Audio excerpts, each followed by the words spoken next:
ഞാൻ Robin Mathew. ഷെക്കേന world ടുഡേയിലേക്ക് ഏവർക്കും സ്വാഗതം. കൂടുതൽ സൈനിക നടപടികളിലേക്ക് അമേരിക്ക കടക്കുന്നതായി റിപ്പോർട്ട്.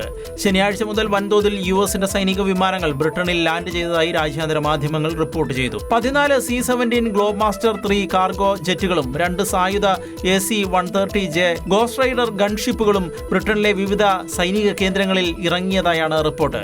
ലാൻഡ് ചെയ്തിരിക്കുന്ന ഗോസ്റ്റ് റൈഡറിന് പീരങ്കികൾ, ബോംബുകൾ, മിസൈലുകൾ എന്നിവ വഹിക്കാൻ ശേഷിയുള്ളതാണ്.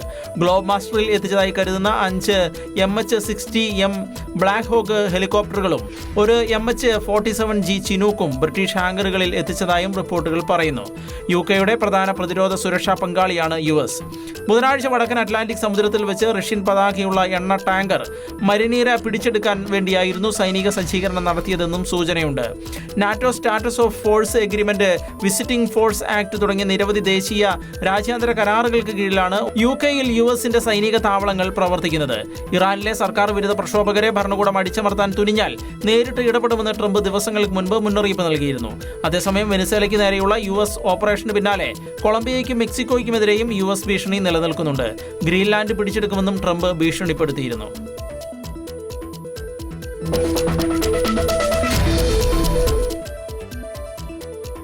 വെനസ്വേലയിൽ നയതന്ത്ര സാന്നിധ്യം പുനഃസ്ഥാപിക്കാൻ ഒരുങ്ങി US.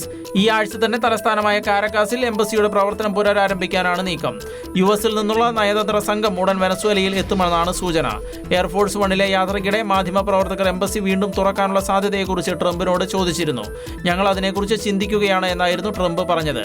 നേരത്തെ 1995-ലാണ് വെനസ്വേലയിലെ US എംബസി ഓഫീസ് പ്രവർത്തനം ആരംഭിച്ചത്. 2019-ൽ US ഇവിടുത്തെ പ്രവർത്തനങ്ങൾ നിർത്തിവെച്ചിരുന്നു. തുടർന്ന് അയൽരാജ്യമായ കൊളംബിയയിലാണ് US എംബസി പ്രവർത്തിച്ചിരുന്നത്. മഡുറോയെ സ്ഥാനത്ത് നിന്ന് നീക്കിയതിന് പിന്നാലെയാണ് USന്റെ നയതന്ത്ര നീക്കം ഇപ്പോൾ ശക്തമായിരിക്കുന്നത്. അതേസമയം വൻതോതിൽ ക്രൂഡ് ഓയിൽ US-ന് വിൽക്കുന്നതുമായി ബന്ധപ്പെട്ട ചർച്ചകൾ നടത്തിവരികയാണ് എന്ന് വെനസ്വേലയുടെ സ്റ്റേറ്റ് ഓയിൽ കമ്പനിയായ PDVSA അധികൃതർ അറിയിച്ചു.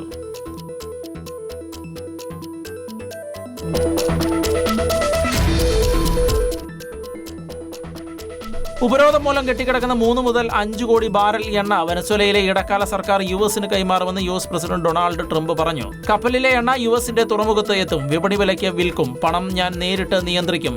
ഇത് US-ലെയും വെനസ്വേലയിലെയും ജനങ്ങൾക്ക് വേണ്ടിയാകും ചെലവഴിക്കുക, ട്രംപ് സമൂഹമാധ്യമത്തിലൂടെ പ്രഖ്യാപിച്ചു. എന്നാൽ വെനസ്വേല സർക്കാർ ഇതിനോട് പ്രതികരിച്ചിട്ടില്ല. ട്രംപിന്റെ പ്രഖ്യാപനത്തിന് പിന്നാലെ ആഗോള എണ്ണ വിപണിയിൽ വില 1% ഇടിഞ്ഞു. പ്രമുഖ എണ്ണ കമ്പനികളുമായി നാളെ ചർച്ച നടത്തുമെന്നും വൈറ്റ് ഹൌസ് അറിയിച്ചു.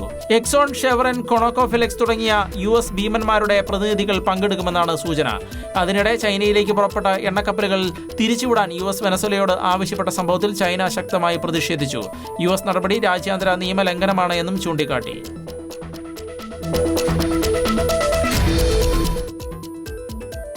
ലോകത്തിലെ ഏറ്റവും വലിയ ദ്വീപായ ഗ്രീൻലാൻഡ് സ്വന്തമാക്കാനുള്ള അമേരിക്കൻ പ്രസിഡന്റ് ഡൊണാൾഡ് ട്രംപിന്റെ നീക്കത്തിനെതിരെ യൂറോപ്യൻ രാജ്യങ്ങൾ രംഗത്തെത്തി. ഡെൻമാർക്കിന്റെ ഭാഗമായ ഗ്രീൻലാൻഡിന്റെ പരമാധികാരം സംരക്ഷിക്കാൻ ഫ്രാൻസും ജർമ്മനിയും ഉൾപ്പെടെയുള്ള രാജ്യങ്ങൾ ഒന്നിച്ച് നിൽക്കുമെന്ന് പ്രഖ്യാപിച്ചു. വെനസ്വേലയിൽ നടന്നതിന് സമാനമായ സൈനിക നീക്കം ഗ്രീൻലാൻഡിലും ഉണ്ടാകുമോ എന്ന ആശങ്ക നിലനിൽക്കുന്നതിനിടെയാണ് സഖ്യകക്ഷികൾ പിന്തുണയുമായി എത്തിയത്. ഗ്രീൻലാൻഡ് വാങ്ങാനാണ് ട്രംപ് ആഗ്രഹിക്കുന്നത് എന്നും ഇതിനായി നയതന്ത്ര ചർച്ചകൾ സജീവമാണ് എന്നും അമേരിക്കൻ അധികൃതർ വ്യക്തമാക്കി.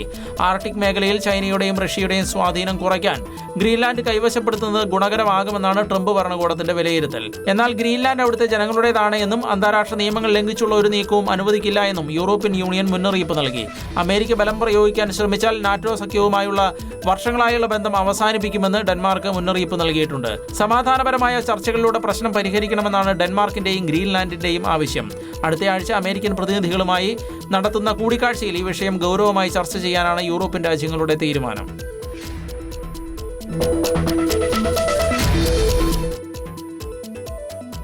ഉക്രൈനിലെ പ്രധാന മേഖലകളായ ഡിനിപ്രോ പെട്രോവ്സ്ക്, സപ്പറോഷ്യ എന്നിവിടങ്ങളിൽ റഷ്യ നടത്തിയ കടുത്ത ആക്രമണങ്ങളെ തുടർന്ന് വൈദ്യുതി ബന്ധം പൂർണ്ണമായും തകർന്നു.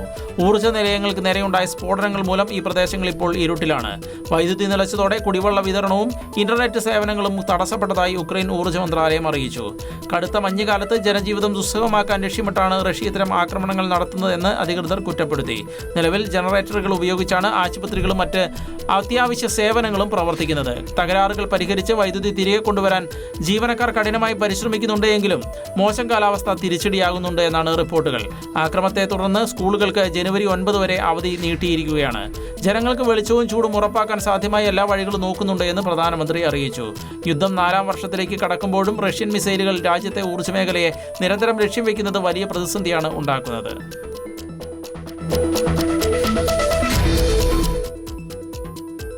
പാരീസിൽ നടന്ന 30 രാജ്യങ്ങളുടെ ഉച്ചകോടിക്ക് ശേഷം ഉക്രൈനിൽ സമാധാനത്തിന് അവസരമുണ്ടെന്ന് കനേഡിയൻ പ്രധാനമന്ത്രി മാർക്ക് കാർണി. നീതിയും സുസ്ഥിരമായ സമാധാനവും കൈവരിക്കാനുള്ള അവസരം ഞങ്ങൾ കാണുന്നുണ്ട്. ഫ്രാൻസിലെ കനേഡിയൻ എംബസിയിൽ നടന്ന വാർത്താ സമ്മേളനത്തിൽ ആണ് കാർണി ഇപ്രകാരം പറഞ്ഞത്. സുരക്ഷാ ഗ്യാരണ്ടികൾ അന്തിമമാക്കുക എന്നതാണ് പ്രാധാന്യമെന്നും അദ്ദേഹം കൂട്ടിച്ചേർത്തു. വെടിനിർത്തൽ നിലവിൽ വന്നതിന് ശേഷം ഉക്രൈനെ സഹായിക്കുമെന്നും കൂടാതെ റഷ്യ വീണ്ടും ആക്രമിച്ചാൽ യുദ്ധത്തിൽ തകർന്ന രാജ്യത്തെ പിന്തുണയ്ക്കുമെന്നും കാർണി വാഗ്ദാനം ചെയ്യുന്നു. ഉക്രൈനിൽ സമാധാനം വേണമെന്നാണ് പ്രസിഡന്റ് ട്രംപിന്റെ ആഗ്രഹം. ആ സമാധാനം കൈവരിക്കുന്നതിന് അദ്ദേഹത്തിന് വേണ്ടി എല്ലാം ചെയ്യാൻ ഞങ്ങൾ ദൃഢനിശ്ചയം ചെയ്തിരിക്കുന്നുവെന്നും അദ്ദേഹം പറഞ്ഞു.